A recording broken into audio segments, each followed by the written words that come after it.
You think you know what happens before a royal wedding? You think it's all about dress fittings, menu planning, and flower arrangements. Think again.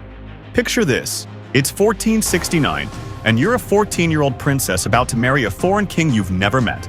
But before you even walk down that aisle, you're stripped naked, examined by strangers, and subjected to rituals so invasive, so humiliating, that they would make modern tabloid scandals look like children's bedtime stories.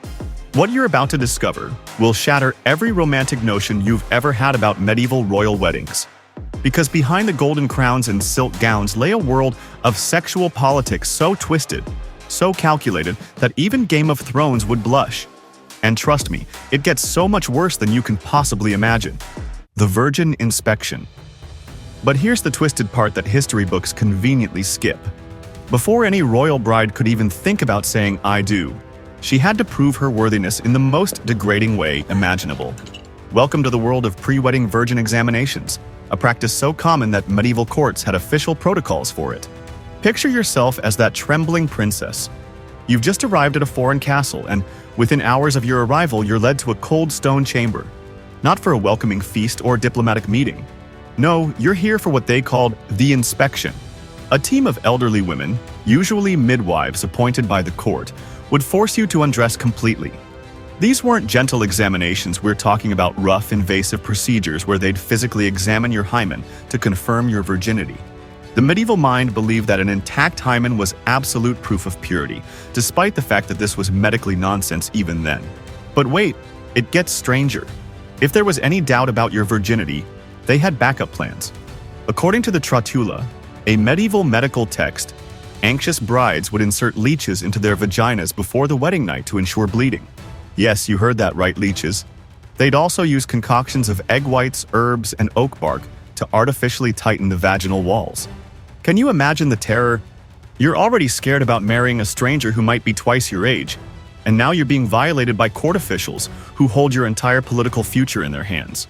One failed examination could mean war between kingdoms, the collapse of treaties, or your own execution for fraud. And this was just the beginning. The blood politics. But here's where the medieval mind gets truly disturbing. See, medieval royal marriages weren't about love. They were about bloodlines, property, and power. And nothing represented that power more literally than actual blood. The wedding night wasn't a private romantic affair. It was a political transaction that had to be proven with biological evidence. Imagine you're that young bride again. You've survived the pre-wedding examination. You've walked down the aisle, and now you think the worst is over. Think again. Medieval law had something called the law of the false virgin, and it was every bride's nightmare.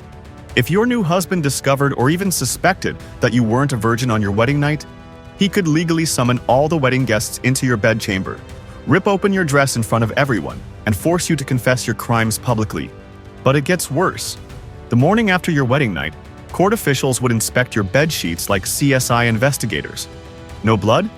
That was considered legal grounds for annulment, public humiliation, and in some cases accusations of witchcraft or adultery, both punishable by death. The pressure was so intense that some brides would cut themselves with hidden knives to produce the required evidence.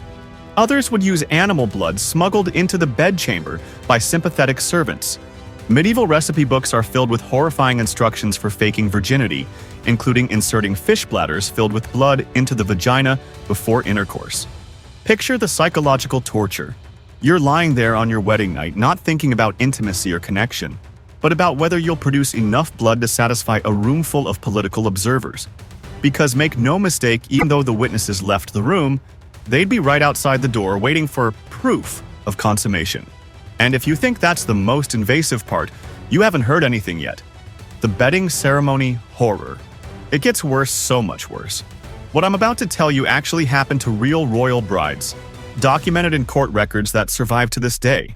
The bedding ceremony wasn't just about putting the couple in bed together. It was a full-scale public spectacle that would make a modern reality TV show look tasteful. Here's how it worked. After the wedding feast, the entire wedding party would escort you and your new husband to the bedchamber. But this wasn't a gentle procession. We're talking about crowds of drunken nobles shouting obscene suggestions, grabbing at your clothes, and making bets about your performance. The bride and groom would be separated into different rooms, where their attendants, friends, family members, and court officials would strip them completely naked. In some Scandinavian courts, the guests themselves would tear off the couple's clothes as part of the celebration. But wait, there's more psychological torture coming. Once naked, you'd be paraded through the castle corridors to the bedchamber, often carried by male courtiers while completely exposed. The crowds would throw your own stockings at your naked body if they hit you in certain places. It was considered a fertility blessing. Now you're in the bedchamber, still surrounded by dozens of people. A priest would bless the bed while you and your husband were forced to drink benediction posset, a mixture of wine, milk, and spices that was supposed to enhance fertility and sexual performance. All while you're sitting naked in bed, surrounded by strangers making crude jokes about what's about to happen. Here's the part that will make your skin crawl. In many royal courts, especially when the marriage had significant political implications, the witnesses didn't just leave after the blessing. They would stay and observe the actual consummation. Court records from the wedding of King William III and Mary II in 1677 describe how guests actually cheered during the royal intercourse. Imagine being a terrified teenage girl, having never been intimate with anyone, and being expected to perform sexually while nobles and clergy members watch and comment. Some brides fainted from terror. Others had to be physically forced to comply. But the psychological manipulation was just getting started. The fertility madness. Here's the shocking part that medieval chroniclers tried to hide. The obsession with royal fertility turned pre-wedding rituals into something resembling ancient fertility cults. Courts would employ fertility specialists, often women accused of witchcraft in other contexts, to perform bizarre ceremonies designed to ensure the bride could produce male heirs. Picture this nightmare scenario. Days before your wedding, you're subjected to fertility blessings that involved being stripped naked and covered in various animal blood, herbs, and human bodily fluids. These rituals, documented in surviving court accounts, included having menstrual blood from proven fertile women rubbed on your abdomen and genitals. But it gets more disturbing.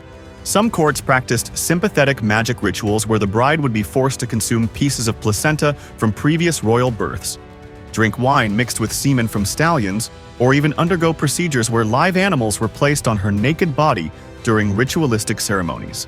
The medieval mind believed that fertility was literally transferable through physical contact. So royal brides would be forced to sleep in beds where other women had successfully given birth, wear undergarments stained with birthing blood, or even undergo procedures where they'd be penetrated with objects that had been blessed by pregnant women. And here's something that will make you question everything you thought you knew about medieval medicine. Some courts employed professional virginity restorers, women who claimed they could surgically restore hymens using techniques that involved fish swim bladders, chicken membranes, and in some cases, actual surgery without anesthesia. The bride had no choice in any of this. Refusing these rituals could be interpreted as treason, witchcraft, or evidence that you were already corrupted. You were literally trapped between physical violation and political execution. And we haven't even gotten to the most disturbing part yet: the proxy weddings perversion. But wait, here's where medieval royal politics reached peak insanity. Sometimes the groom wasn't even present for his own wedding. Welcome to the world of proxy weddings, where political marriages were consummated by stand-ins in ceremonies so bizarre they sound like medieval fever dreams. When a royal bride was too young to travel, or when political circumstances made a physical meeting impossible, courts would arrange proxy ceremonies. But these weren't just symbolic, they included full sexual consummation with representatives of the absent groom. Historical records describe ceremonies where adult male courtiers, often the groom's brothers or close friends, would physically consummate the marriage on behalf of the absent husband. The bride, sometimes as young as 12, would be legally and physically violated by a stranger acting as a sexual proxy for her future husband. One documented case from 1396 involved a French princess who was married to an English prince through a proxy ceremony that included full penetration by the proxy groom, while court officials verified the act. The traumatized child was then considered legally married and sexually initiated, even though she'd never met her actual husband. But here's the truly sick twist. These proxy consummations were often repeated multiple times with different representatives to ensure the marriage was properly sealed. Some brides endured this violation with up to 5 different men before ever meeting their actual husbands. The medieval legal system treated these proxy sexual acts as identical to actual marital consummation. The bride's virginity, dignity, and psychological well-being were considered acceptable casualties in the pursuit of political alliance.